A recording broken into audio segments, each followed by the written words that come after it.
Hey everyone, it's Nikki again. Welcome back to my channel. Today's video is going to be an update of my Panthers eyeshadows. I have 3 pans this time around, which is really exciting.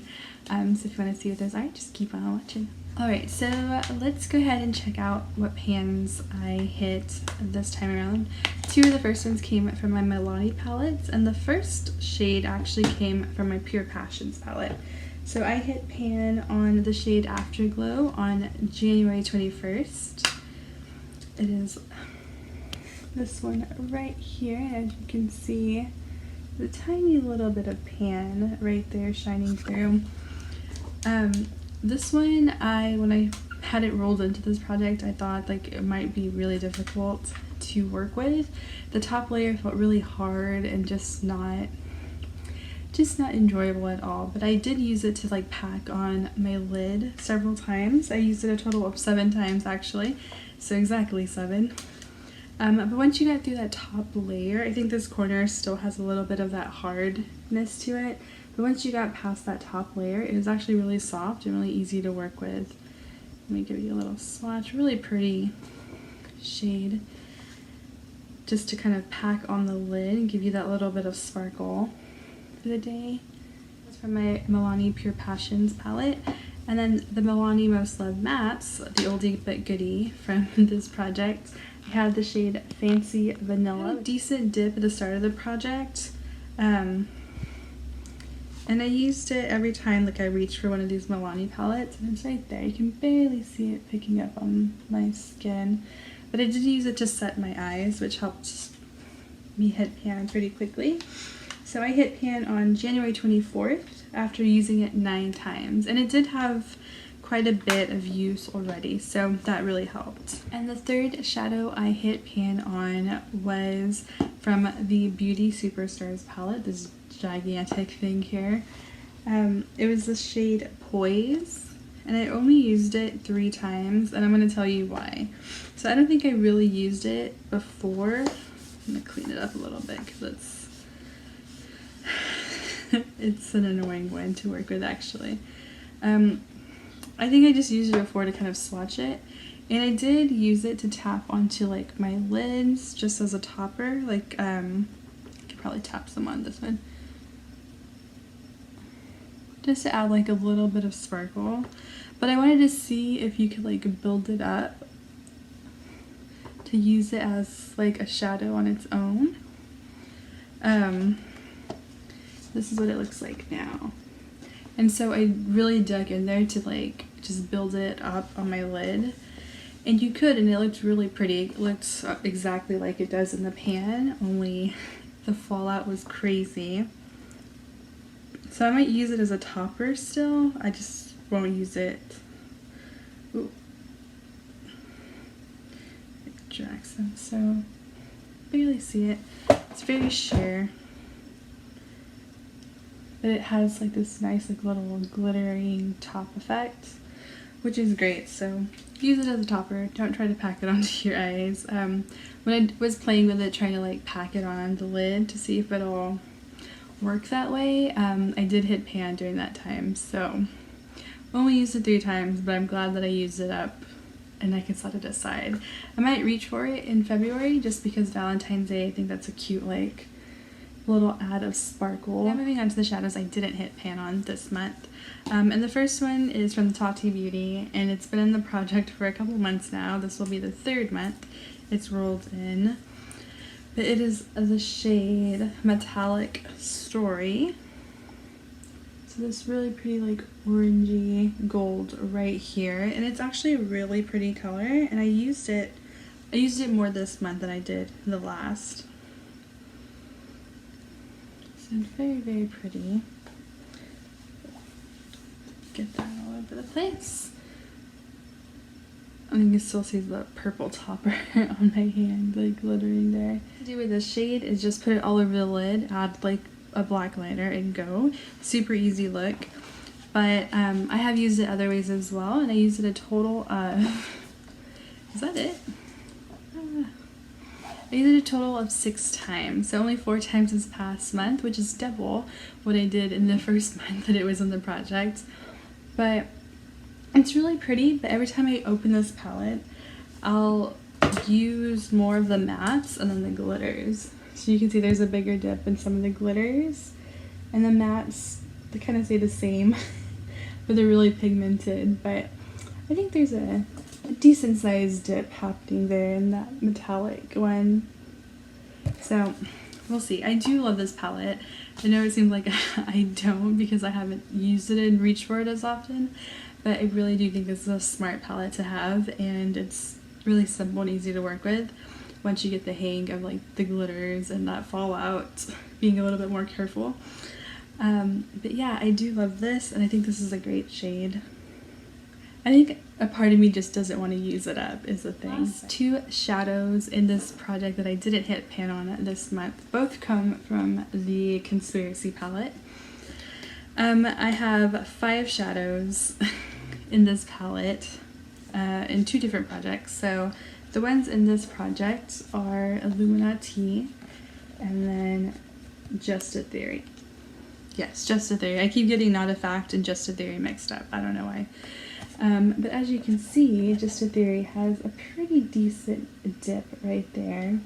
And I love just adding this to every look. So I'll throw on like a different matte shade and then just tap Just a Theory in it, and it looks great. I think it's one of those shades that like you can't do any wrong with. Like add it to anything and it's gonna look really good. Just a Theory I have used a total of 10 times in this project. And I've only used Illuminati twice. So not as much love on Illuminati, but I think now that I have that eyeliner from NYX that I had in my haul video, I'm gonna probably try to play around with some more looks for that one as well. But Just a Theory I think will be, we'll see some pan by the next update. I didn't swatch either of these from the Conspiracy palette for you. So Just a Theory, very pretty shimmer. There, very nice. And Illuminati.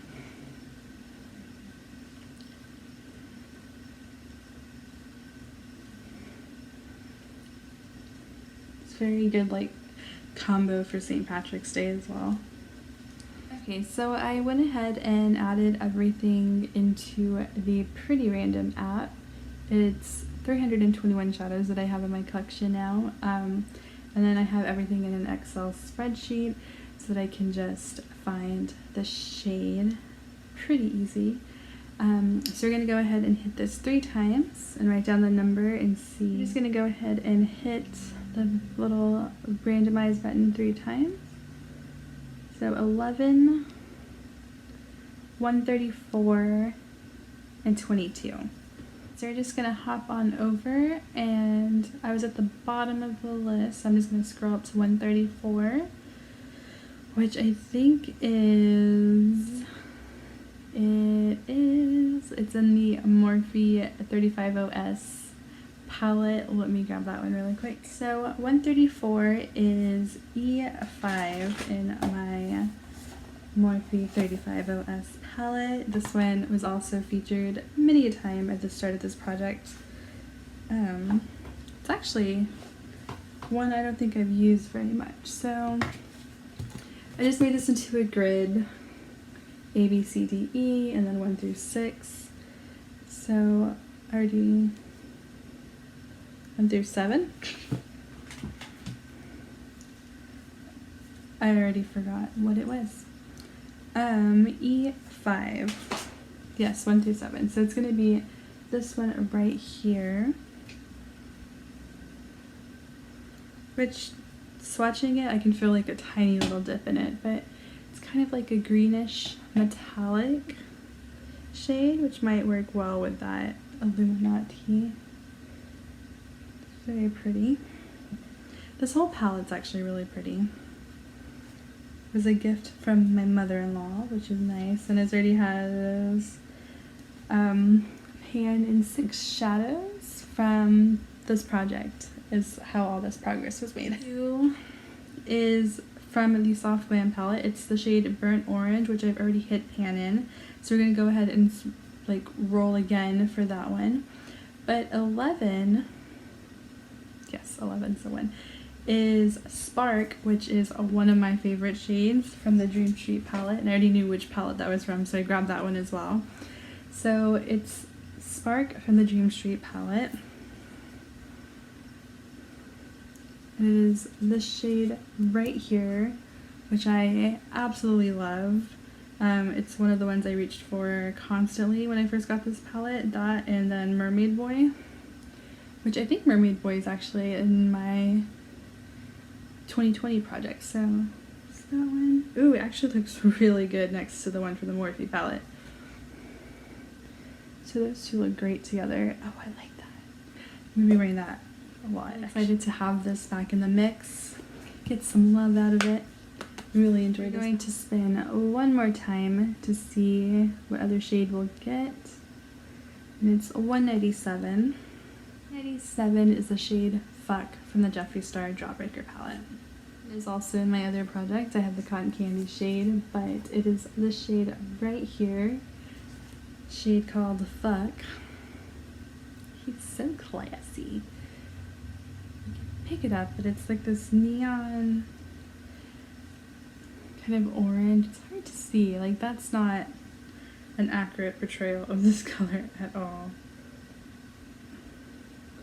It's a very neon shade, which is really pretty, but I don't know if it fits this color story well. But I know I've played with that shade in the past. It has a tiny bit of a dip, not a lot. Blow that away. You can kind of see the stars almost disappeared, not quite. Still kind of see the outline of it, but I have dipped into that. Not as much as the one next to it, that Gumdrop shade, which is gorgeous. But I really do enjoy this palette, so I'm glad that I have an excuse to dip into it more often. An update on my Panthers eyeshadows. I'm really excited about like this. I think that's a great color story, but adding this is just throws it off a little bit. Maybe I can pair it with something from my panning projects for 2020. I don't know. I do think that's a great color though, but I feel more confident in this. In the comments below what you think about this color selection, and I will see y'all next time. Thanks for watching. Bye.